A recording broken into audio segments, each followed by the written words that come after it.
bought a used car, and he found something that somebody left in the car, which was a list of 22 relationship rules that the previous car owner's girlfriend had laid out for this guy.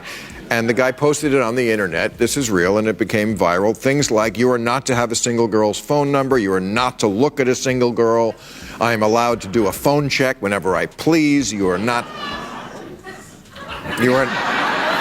to get mad at me about a single thing I ever do. You are never to take longer than 10 minutes to text me back. You are not to ask for head, and this is real. So apparently this is catching on, and a lot of women are doing this now. We got a hold of Melania's list. I don't know if you'd like to, but these are her rules. Bill Maher isn't just a comedian. He's a demolition expert in a tailored suit. And this time, his latest monologue took a wrecking ball to Trump, Melania, and Laura Loomer, with the kind of precision that turns punchlines into news cycles. But this Laura Loomer, I don't know if you know anything about her, but I mean, this is, yeah. I mean, I want to go through the list of conspiracy theorists, but we thought this would be a good week to get the audience to know her a little better. She's the new groupie in Trump's circle. That's my opinion. Flashing that trademark smirk and wielding his words like a scalpel, Maher didn't just roast. He incinerated. As expected, Trump's online meltdown was swift and loud. His caps lock key likely filed for workers' comp as he fired off an unhinged, typo-ridden rant. It had all the hallmarks of a classic Trump tirade: paranoia, overuse of sad, and the unmistakable scent of desperation. Meanwhile, Maher? Cool as ever. Probably lounging with a whiskey in hand, watching the internet feast on the carnage. Maher's comedy isn't just about getting laughs. It's about tearing down facades. His insults aren't just offhand jabs. They're precision-guided missiles aimed at exposing hypocrisy. Is that poor woman. I copied this list from Michelle Obama. Well, that's 25 things you didn't know about Melania. In Slovenia, I was a catalog model, which is what you call a model you order out of a catalog.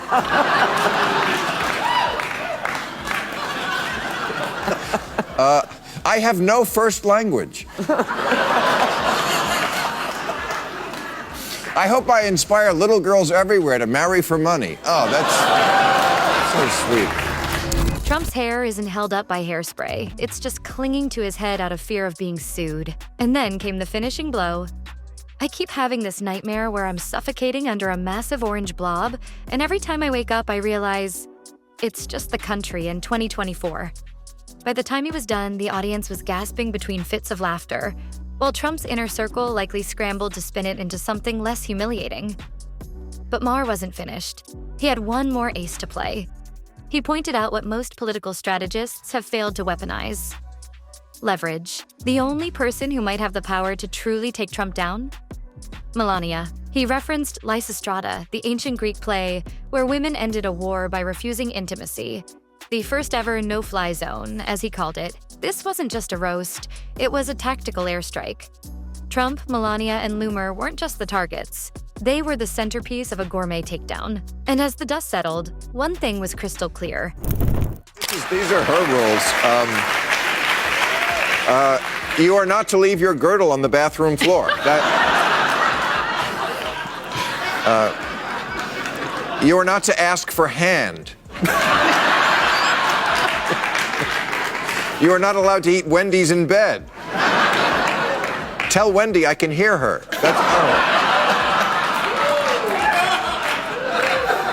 You are not to ever again mention the bride catalog's return policy.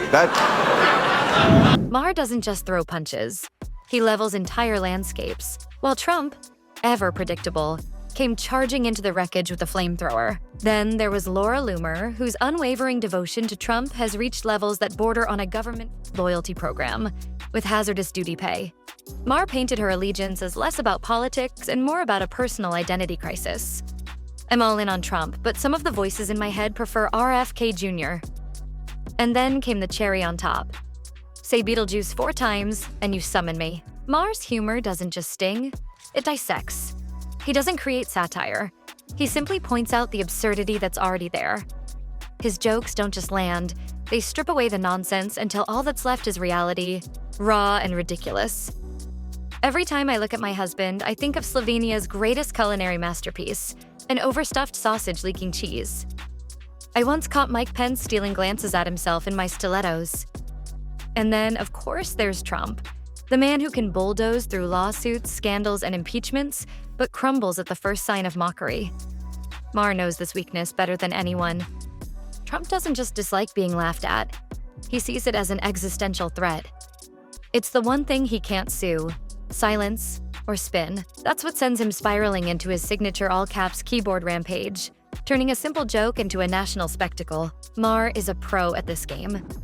He doesn't just poke the bear, he gives it a spotlight, lets it trip over its own feet, and then roasts it in real time. He finds new absurdities, delivers them with surgical precision, and sits back knowing exactly how the internet will react. And sure enough, Trump fell right into the trap. Because he always does. The audience was roaring. Somewhere, his staff scrambled for a damage control strategy that wouldn't make things worse. Melania maintained her signature 1,000-yard stare, and Loomer likely began planning her next headline-grabbing tantrum. Meanwhile, Maher, already onto the next bit, fully aware that Trump's reaction would hand him another week's worth of material. On a silver platter, the internet responded in the only way it knows how: absolute chaos. Twitter erupted within seconds, a digital battlefield of memes and punchlines. TikTok was flooded with reaction videos before Trump's team could draft a statement. Instagram did its usual thing, turning a savage late-night monologue into an aesthetically designed quote, as if Maher were some modern-day philosopher rather than a professional troublemaker. But the memes? That's where the internet truly outdid itself. They spread faster than a conspiracy theory at a MAGA rally. Melania's frozen stare was photoshopped onto everything, from Renaissance paintings to gargoyle statues. Loomer's inevitable overreaction? Instantly immortalized as the new go-to template for public meltdowns. And in a stroke of meme genius, someone edited Maher into a gladiator arena, standing victorious while a sea of digital tomatoes flew from the MAGA cheap seats. If memes had a stock market, this was a bull run. Meanwhile, the late-night comedy circuit smelled blood in the water. Kimmel, Colbert, and even the SNL writer's room pounced like a pack of hyenas. The material practically wrote itself.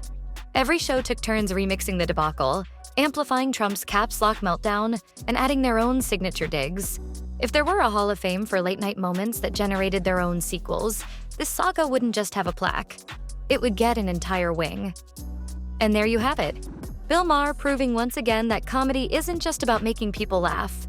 It's about making headlines, sending Twitter into a meltdown, and ensuring Trump's caps lock key never gets a break. While Maher sips his whiskey and watches the chaos unfold, the internet does what it does best: turns a late-night monologue into a full-blown cultural event. But one thing's for sure, this isn't the end. Trump will respond, Loomer will spiral, memes will multiply. And Maher, he'll just be sharpening his scalpel for the next round. Because in the never-ending saga of politics and punchlines, the jokes write themselves. So, what do you think? Did Maher go too far? Or was this just another masterclass in comedic destruction? Let me know in the comments below. And if you enjoyed this breakdown, don't forget to like, subscribe, and hit that bell. Because trust me, this circus isn't closing anytime soon. Until next time, stay tuned, stay entertained, and most importantly, stay laughing.